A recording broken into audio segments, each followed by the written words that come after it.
Hello second year class. आज हम अपना एक नया लेसन जो है जिला प्रशासन इसको शुरू करेंगे। जिला प्रशासन, ज़िले के बारे में पढ़ेंगे कि ज़िला क्या होता है। ज़िला जो है वो भारतीय शासन की मूल इकाई है और भारतीय शासन व्यवस्था में इसका एक महत्वपूर्ण स्थान है। हमारी केंद्रीय सरकार और राज्य सरकार जिले के माध्यम से अपने शासन को सुचारू रूप से चलाती है। और हमने आपको पहले भी हमने पढ़ा इस बारे में कि जो हमारी भारतीय शासन व्यवस्था है वो 3 स्तरों पर बटी हुई है: केंद्रीय स्तर, राज्य स्तर और स्थानीय स्तर।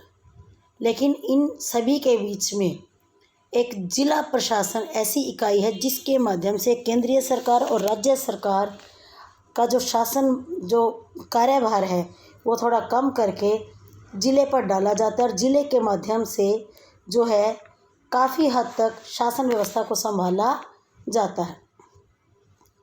इसके बारे में साइमन कमीशन ने भी जब अपनी रिपोर्ट लिखी तो उसने कहा कि भारत की भूमि का 1 इंच टुकड़ा भी ऐसा नहीं है जो किसी न किसी ज़िले का भाग ना हो। यानी कि भारत की सारी भूमि जितनी भी है वो ज़िलों में विभाजित की गई है। ठीक है। भारत में ज़िलों की स्थापना अंग्रेजी राज्यों की देन है।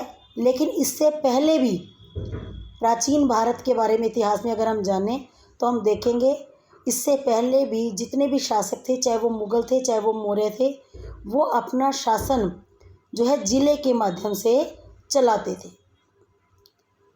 जिला अधिकारी को मौर्य काल में तो रज्जू कहा जाता था और अकबर कालीन के समय में ज़िले को सरकार के नाम से पुकारा जाता था। धीरे धीरे ईस्ट इंडिया कंपनी यानी कि अंग्रेज़ों ने भारत पर शासन किया। उन्होंने भी जो अपना शासन मजबूत किया भारत के अंदर वो ज़िले के माध्यम से किया और उन्होंने इसे डिस्ट्रिक्ट कहना आरंभ कर दिया।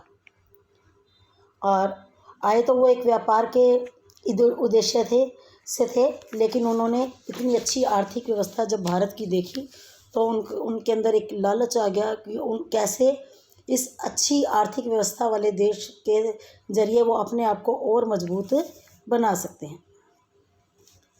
ब्रिटिश सरकार ने जब भारत पर शासन शुरू किया तो ये इकाई पहले से ही थी, लेकिन उन्होंने इसे और भी ज़्यादा महत्वपूर्ण इकाई बना दिया।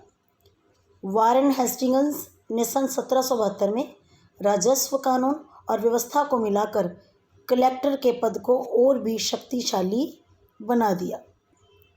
ठीक है।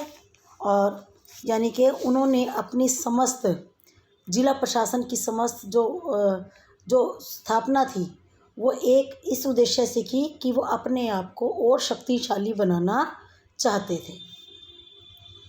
स्वतंत्रता के प्राप्त जब वो यहाँ से चले गए, स्वतंत्रता के बाद भी भारतीय प्रशासन ने इस इकाई को ऐसे ही रखा क्योंकि भारतीय प्रशासन को लगा इस इकाई के द्वारा ही भारत के अंदर शासन जो है वो सुचारू रूप से चलाया जा सकता है। ठीक है। अब है कि जिला प्रशासन का क्या अर्थ है। ठीक है।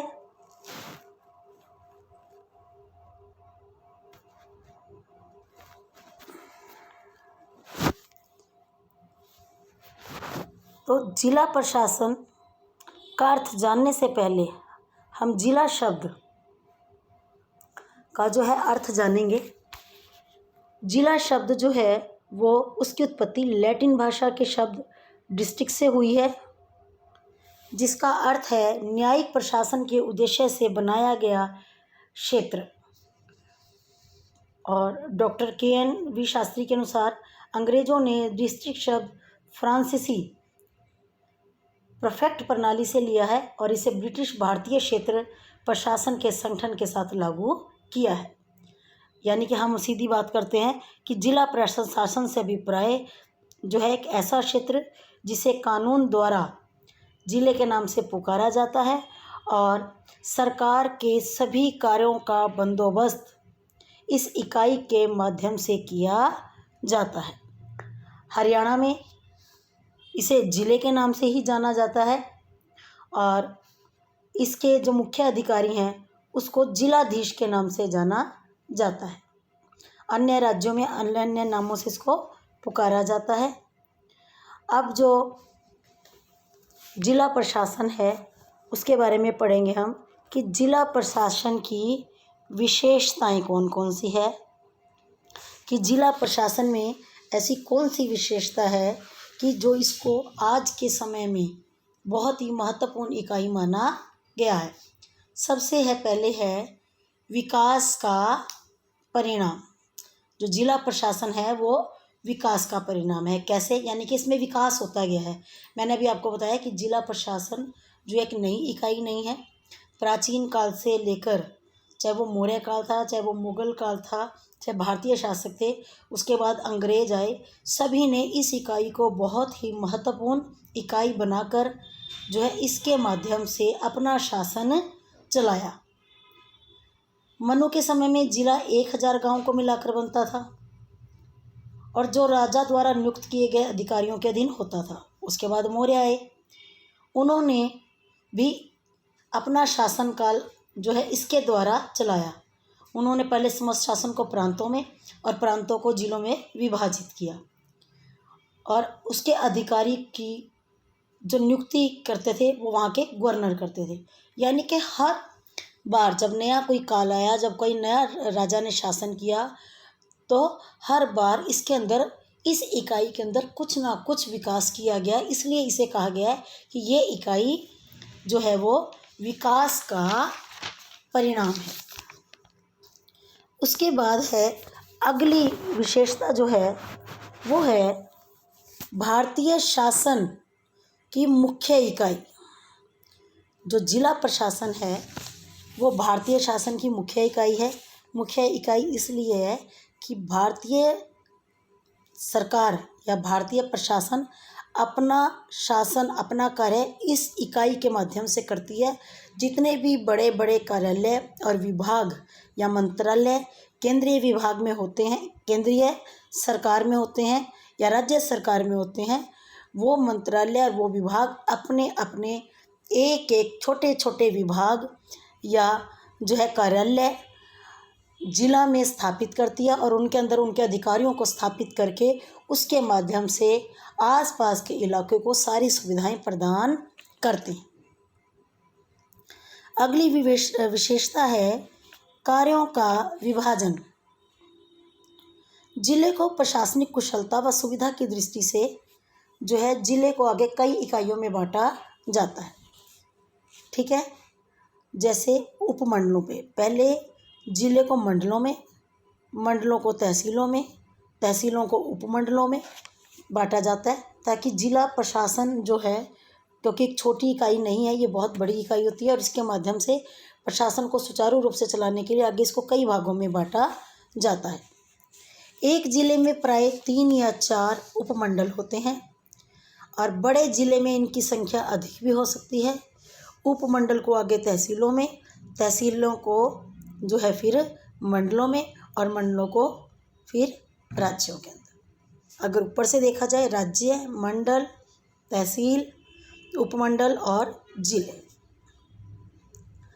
अगली विशेषता है वो है जिला प्रशासन लोक प्रशासकों द्वारा चलाया जाता है। कि जिला प्रशासन का मुखिया जिलाधीश होता है और जिलाधीश की नियुक्ति प्राय भारतीय प्रशासनिक सेवाओं के अधिकारियों में से की जाती है। उपमंडल का अधिकारी एसडीओ या एसडीएम होते हैं, जिन्हें उपमंडल अधिकारी कहा जाता है और ये आईएएस के वरिष्ठ अधिकारियों में से चुना जाता है। ठीक इसी प्रकार उपमंडल अधिकारी, ठीक है, यानी कि एसडीएम, इसकी नियुक्ति भी आईएएस के अधिकारियों में से की जाती है। अगली विशेषता है जिलाधीश जिला प्रशासन में समन्वय स्थापित करता है। जिले का जो अधिकारी है, मुख्य अधिकारी, उसको जिलाधीश के नाम से जाना जाता है। ठीक है, अंग्रेजी शासनकाल में इसे कलेक्टर के नाम से जाना जाता था। इसका सबसे मुख्य कार्य है कि जितनी भी जिले प्रशासन को आगे इकाइयाँ बनाई गई हैं उनके अंदर कानून व्यवस्था बनाए रखना, न्याय व्यवस्था बनाए रखना और उन सभी इकाइयों में एक समन्वय स्थापित करना, यानी कि जिला स्तर पर जितने भी कार्यालय बनाए गए हैं उन कार्यालयों के जो अधिकारी हैं, जैसे शिक्षा अधिकारी, ठीक है, खेल अधिकारी, चिकित्सा अधिकारी, कृषि अधिकारी, लेखांकन अधिकारी, इन सब में आपस में समन्वय बनाए रखने का काम जिलाधीश का है। उसके बाद है जिला प्रशासन राज्य प्रशासन के अधीन होता है, ठीक है, कि जिला प्रशासन जो है वो राज्य की एक महत्वपूर्ण इकाई के रूप में कार्य करता है और जिला प्रशासन पर राज्य सरकार कड़ा नियंत्रण रखती है और समय समय पर जिले प्रशासन द्वारा किए गए कार्यों की रिपोर्ट जो है वो मांगती रहती है। अगली विशेषता है जिला प्रशासन में जन सहभागिता। जिले प्रशासन में जन सहभागिता को बहुत बढ़ावा दिया जाता है, ठीक है। जनता अपनी स्थानीय आवश्यकताओं की पूर्ति के लिए राज्य की अपेक्षा, यानी कि अब जनता को अपने कार्यों के लिए राज्य सरकार या केंद्र सरकार के पास नहीं जाना पड़ता, क्योंकि उन्होंने अपने विभागों के अधिकारियों के कार्यालय जो है जिले में स्थापित कर दिए गए हैं। तो अब जनता को अपने कार्यों के लिए जिला प्रशासन के साथ ही संपर्क करना पड़ता है और अपनी समस्याओं का समाधान वहां जाकर वो कर लेते हैं। अगली विशेषता है जिला मुख्यालय जिला प्रशासन का हृदय है, ठीक है। जिला प्रशासन उच्च स्तर होने के कारण मुख्यालय का प्रमुख कार्य नीति निर्माण व विधायी कार्यों में जिलाधीश की सहायता करना होता है। जिला मुख्यालय कई विभागों में बटा है, जिसके पद सोपान पर यानी कि सबसे ऊपर जिलाधीश होता है, यानी कि जितने भी कार्यालय हैं और उसमें कार्य करने वाले जो मुख्य अधिकारी हैं, एक एक मुख्य अधिकारी हर कार्यालय का, उन सब पर जिलाधीश का पूरा नियंत्रण रहता है। अगली विशेषता है कल्याणकारी स्वरूप। जिलाधीश की जिला प्रशासन की जो स्थापना है उसकी व्यवस्था का सबसे पहला उद्देश्य यही है कि उसे जनता के कल्याण के लिए बनाया गया है। जितने भी विभाग यहाँ पर स्थापित किए हैं उन विभागों द्वारा जितनी भी योजनाएं लोगों के लिए चलाई जाती हैं सुविधाएं देने के लिए, वो सारी योजनाएं सरकार, केंद्रीय सरकार भी और राज्य सरकार भी जिला प्रशासन के माध्यम से ही शुरू करती है। अगली विशेषता है लोगों के विचार जानना और आवश्यकताओं की पूर्ति करना। जिला प्रशासन राज्य सरकार द्वारा लागू की गई नीतियों के प्रति लोगों के विचार को जानती है और ये कोशिश करती है कि क्या वो उन सुविधाओं से संतुष्ट हैं, अगर नहीं है तो अब उनकी सरकार से क्या इच्छाएं उनको पता करके सरकार को जो है रिपोर्ट प्रस्तुत करती है। अगली विशेषता है जनप्रतिनिधियों के साथ ठीक संबंध स्थापित करना। जिला प्रशासन जिलों में कुशल प्रशासन के लिए जनता से सहयोग की अपेक्षा करता है, इसलिए वह समय समय पर निर्वाचित प्रतिनिधियों, जनता के जो निर्वाचित प्रतिनिधि हैं, पार्षद हैं, विधायक हैं, सांसद हैं, उनके साथ अच्छे संबंध बनाता रहता है ताकि उसे ये जानता रहे, यानी कि जनता में और उनके प्रतिनिधियों में और सरकार में अच्छे संबंध बने रहें। अगली विशेषता है सुचारू न्याय व्यवस्था, ठीक है। जिला प्रशासन अपने जिले में के अधिकार क्षेत्र में आने वाले जितना भी क्षेत्र है वहाँ पर रहने वाले लोगों के लिए एक सुचारू न्याय व्यवस्था उन्हें उपलब्ध हो, इसकी भी व्यवस्था वो करता है, ठीक है। उनको जल्दी न्याय मिले और सस्ता न्याय मिले, इसके लिए भी वो लोक अदालतों की व्यवस्था करता है समय समय पर, ताकि उन अदालतों में जाकर लोग अपनी बात को, अपनी समस्या को स्पष्ट रूप से रख सकें और उनका निवारण हो सके। ये तो हुआ कि भारतीय प्रशासन यानी कि जिला प्रशासन की विशेषताएं। अब अगला जो टॉपिक है वो है भारतीय जिला प्रशासन के कार्य, ठीक है। ब्रिटिश शासनकाल में जिला प्रशासन समूचे प्रशासन की आधारशिला माना जाता था, लेकिन धीरे धीरे ये जाना गया कि वाकई में जो ये इकाई है बहुत ही महत्वपूर्ण है और स्वतंत्रता के बाद भी इसको एज इट इज़ रखा गया, क्योंकि ये एक ऐसी इकाई है जहाँ पर केंद्रीय सरकार, ठीक है, अपने और राज्य सरकार अपने अपने विभागों के कार्यालयों को स्थापित करती है और उनके एक एक मुख्य अधिकारी होते हैं जिनके माध्यम से अपना शासन जो है वो चलाती है। तो जिला प्रशासन के कार्य, सबसे पहला जो कार्य है जिला प्रशासन का, ठीक है, वो है कानून और व्यवस्था बनाए रखना। जिला प्रशासन का सबसे पहला कार्य है कानून और व्यवस्था बनाए रखना, और इसके लिए जिलाधीश अपने ज़िले के अंदर शांति व्यवस्था बनाए रखने के लिए जो पुलिस विभाग के अधिकारी, मैंने अभी आपको बताया कि अलग अलग विभाग स्थापित हैं जिला में, तो पुलिस विभाग का जो अधिकारी है, सबसे मुख्य अधिकारी यानी कि पुलिस अधीक्षक, जिसे एसपी भी कहा जाता है, उसकी मदद लेता है शांति व्यवस्था बनाए रखने के लिए, और उसकी मदद लेता है और ऐसे आपराधिक तत्व जो कि शांति व्यवस्था भंग कर रहे हैं ज़िले में, उनको पकड़वाता है और उनको सज़ा, अगर वो दंड के पात्र हैं तो उन्हें ऐसा ही उनकी व्यवस्था करता है। अगला कार्य है न्याय। जिला प्रशासन ये हमेशा कोशिश करता है कि उसके अधिकार क्षेत्र में आने वाले लोगों को जो है समुचित न्याय मिले। इसके लिए वो जो है ज़िले में जिला न्यायालय स्थापित करता है, और अगर यहाँ पर न्याय सही तरीके से नहीं होता तो ऐसी स्थिति में इस न्याय के विरुद्ध उच्च न्यायालय और सर्वोच्च न्यायालय में लोग अपील कर सकते हैं। अपराधियों को दंड देना और लोगों को सच्चा न्याय देना जिला प्रशासन का महत्वपूर्ण कार्य है। अगला कार्य है राजस्व की। प्रत्येक राज्य की आर्थिक स्थिति के ठीक प्रकार से इकट्ठे किए जाने पर निर्भर रहती है, ठीक है। राजस्व को अगर ठीक प्रकार से इकट्ठा किया जाए तो किसी भी राज्य की जो आर्थिक स्थिति है वो बहुत अच्छी हो जाती है, जैसे कि भूमि लगान, उत्पादन शुल्क, संपत्ति कर, बिक्री कर आदि। इतना नहीं, केंद्रीय सरकार भी सभी जिलों में अपने कर्मचारी जो स्थापित करती है उन्हीं के द्वारा अपने अपने विभागों का कर जो बैठता है उन्हीं के द्वारा एकत्रित करती है। अगला कार्य क्या करता है जिला प्रशासन? सार्वजनिक सेवा कार्य।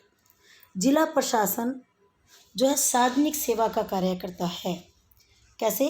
कि जितने भी विभाग हैं ज़िले में, जैसे एक जिला स्वास्थ्य विभाग है, ठीक है, और उसके उनके जो अधिकारी हैं, ठीक है, डॉक्टर हैं, शिक्षा अधिकारी हैं, खाद्य अधिकारी है, कृषि अधिकारी है, इंजीनियर हैं, ठीक है, वो अपने अपने विभागों से जब कार्य करते हैं, ठीक है, उन लोगों का के लिए सभी सार्वजनिक सेवाएं इनके माध्यम से, जितने भी विभाग हैं ये सब लोगों की सेवाओं के लिए बने हैं, इनके माध्यम से लोगों को जो है सभी सुविधाएं उपलब्ध करवाता है जिला प्रशासन। अगली विशेषता है अगला कार्य है जिला प्रशासन का प्राकृतिक संकट में लोगों की सहभागिता या सहायता, ठीक है। जिला प्रशासन प्राकृतिक आपदा के समय अपने क्षेत्र में आने वाले लोगों की सहायता करता है, ठीक है, उनका जीवन विकसित बनाने के लिए उचित वातावरण पैदा करता है, ठीक है। जब भी कोई प्राकृतिक संकट आ जाए, महामारी आ जाए, भूचाल आ जाए, सूखा पड़ जाए, बाढ़ आ जाए, तो ऐसी स्थिति में जिला प्रशासन अपने क्षेत्र में आने वाले लोगों की जो है सहायता करता है। अब अगला कार्य है सामुदायिक विकास परियोजनाएं। जिला प्रशासन जो है सरकार, हमारी भारतीय सरकार जितनी भी लोगों के कल्याण के लिए योजनाएं बनाती हैं, ठीक है, वो योजनाएं जो है सरकार लागू करवाने का कार्य जिला प्रशासन के माध्यम से करती हैं। यानी कि जितनी भी योजनाएं बनाई जाती हैं ऊपर, लेकिन उनको लागू कहाँ किया जाता है? जिला प्रशासन के स्तर पर लागू करके लोगों के लाभ के लिए वहाँ से जिला प्रशासन के माध्यम से लोगों तक उन सुविधाओं का लाभ पहुँचाया जाता है। उसके बाद है आम चुनाव।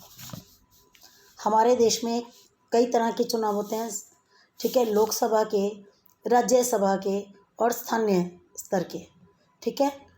तो लोकसभा और विधानसभा के चुनाव, यानी कि जब भी कोई चुनाव होता है वो चुनाव निष्पक्ष तरीके से हो, बिना किसी झगड़े के हो।